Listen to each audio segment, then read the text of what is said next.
Drew Brees is going to go down as one of the greatest quarterbacks in NFL history, but I want to share with you why he will also be known as one of the greatest leaders I and the National Football League has ever seen.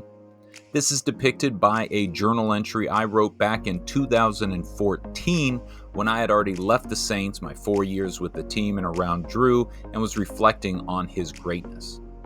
The morning began with Coach Caldwell, Detroit Lions head coach, speaking about changing the organization.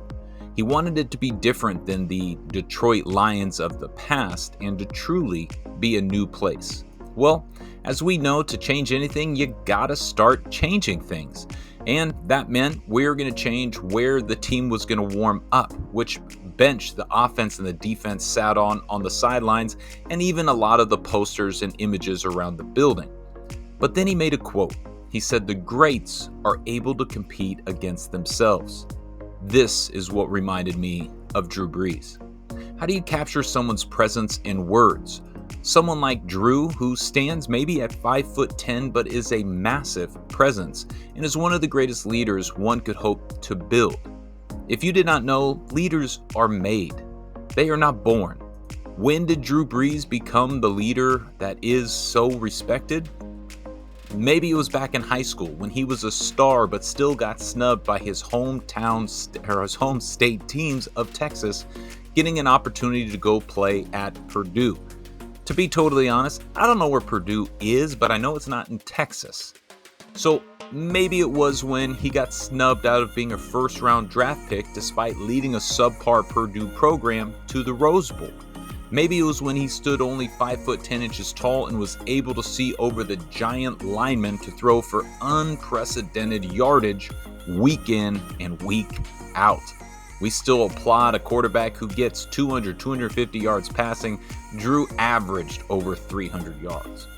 Maybe it was after the San Diego Chargers decided to move on as they drafted his replacement after a season-ending shoulder surgery.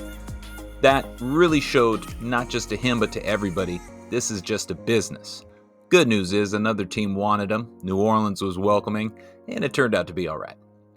Maybe it was coming to that team, to a city that needed a knight in shining armor, a place that was starving for a sign of hope and a reason to come home to the music. Maybe it was the perspective he gained from his mother, who was a judge, and her ability to diagnose problems and manage decisions. I don't know when the leadership of Drew was built, but he was created over time. Whatever it was that created that leadership is now at the highest level of being a leader. To sum it up here simply, the more disciplined, the more focused, and the more determined, I have never been around another opponent, competitor, or teammate who could say that about themselves. An example of this is when the team is out running half-gassers, sideline to sideline. Drew, despite being the franchise, would always finish 5 yards past the design destination to add extra yardage for him each rep. Not only that, but he is conscious enough to rotate which foot he touches the line, which is a way to keep a balance in his muscles and his mind. Leadership is contagious. All joking or complaining in the huddle is silenced each time Drew enters with command. Taking a little knee, looking up at his team, quiet becomes.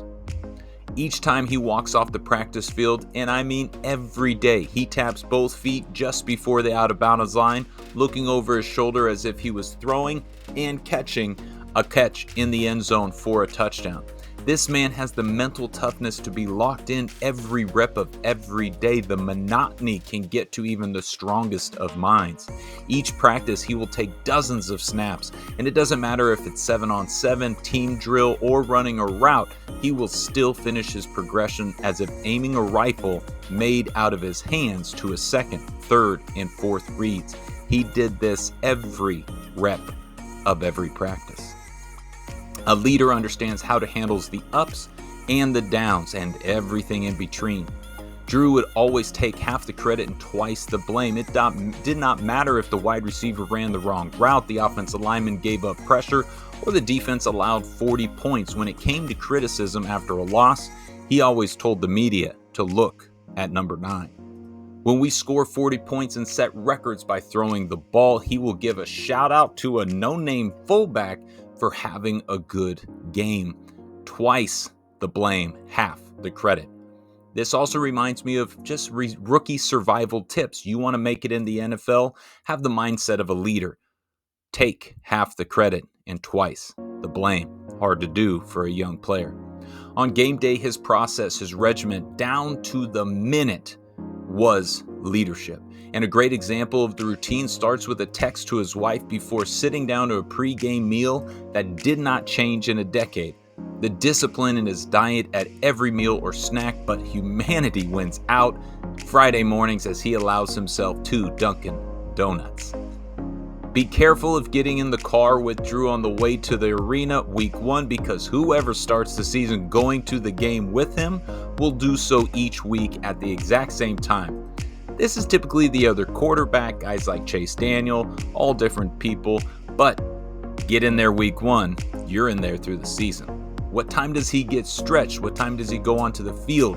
Where does he do his jumping jacks, his movements, all with a precise yard line time, all meant to be taking place as the leader. But greatness does not just happen on game day. This discipline, this leadership will start again bright and early on Monday morning, when no matter what the beating he took on Sunday, the quarterbacks meet in the hot tub to warm up before an exhausting and meticulous workout. All of this is to be the leader in the moment you need your team to find confidence. No matter if you're up 14-0 or down 0-14, looking at someone and seeing the same patient preparation for the next series. The epitome of all this discipline comes when the game is on the line. Drew's preparation allows him to begin seeing the game unfold before it has even taken place. With less than a minute in the game, huddled inside the opposing team's 20-yard line, he explains, "This is red zone. They're going to be in cover 5, and the safety will be blitzing on the cross, biting on the cross.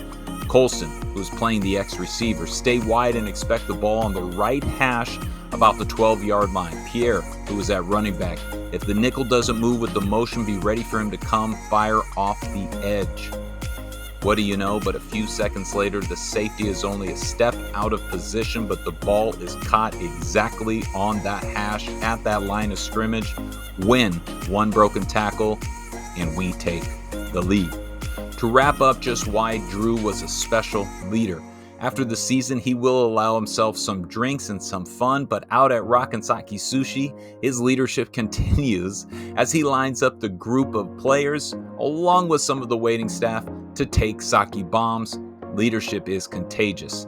He'll loan out a car to a practice squad player who doesn't have one. He will stand between an angered 300-pound lineman and a coach as the last resort of keeping the peace with authority.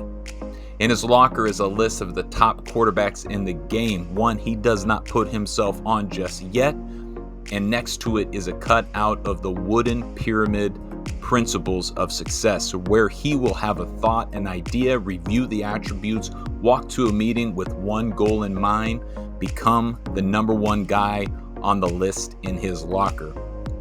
15 years of football, I have never met a more consistent, self-motivated, and humble leader. And to me, that makes Drew Brees the best leader I ever got to be around. Enjoy the day.